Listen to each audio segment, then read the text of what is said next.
2 ദിവസം കൊണ്ട് സൈക്കിൾ റെൻറ്റിനെടുത്ത് ഹംപി എങ്ങനെ കാണാൻ പറ്റും എന്ന് നിങ്ങൾക്കറിയോ? ഇല്ലെങ്കിൽ ഞാൻ പറഞ്ഞുതരാം. ഹംപിയിൽ വന്നു കഴിഞ്ഞാൽ വിരൂപാക്ഷ ടെമ്പിളിനടുത്ത് സ്റ്റേ എടുക്കാനായിട്ട് നിങ്ങൾ ശ്രദ്ധിക്കണം.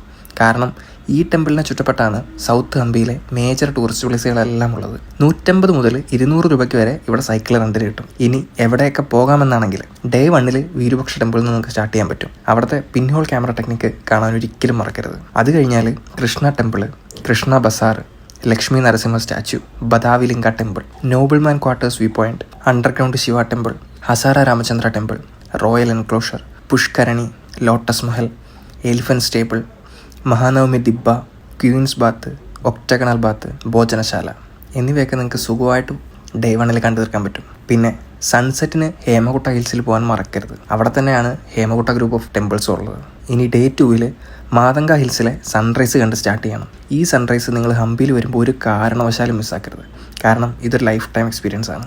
മാതങ്ക ഹിൽസിൻ്റെ മുകളിൽ ചെന്നാൽ നിങ്ങൾക്ക് ഹംപി മുഴുവനായിട്ട് കാണാൻ കഴിയും. അവിടുത്തെ വ്യൂ എന്ന് പറയുന്നത് ഒരു രക്ഷയില്ലാത്ത വ്യൂ ആണ്. 2ാമത്തെ ദിവസം സൈക്കിൾ എടുക്കണമെന്ന് നിർബന്ധമില്ല.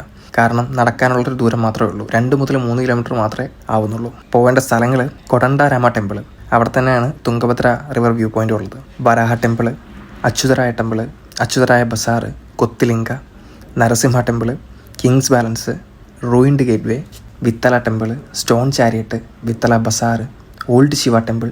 ഇതൊക്കെ 2 ദിവസം കൊണ്ട് നിങ്ങൾക്ക് സുഖമായിട്ട് കണ്ടു തീർക്കാൻ പറ്റും. പിന്നെ കുറേ കാലമായിട്ട് സൈക്കിൾ ചവിട്ടാത്തവർ സൈക്കിൾ എടുക്കുന്നതിന് മുന്നേ ഒന്നും കൂടെ ഒന്ന് ആലോചിക്കണം. കാരണം നല്ല പാടാണ് സൈക്കിൾ ചവിട്ടാൻ. ബാക്കി കഥ അടുത്ത പാട്ടിൽ പറയാം.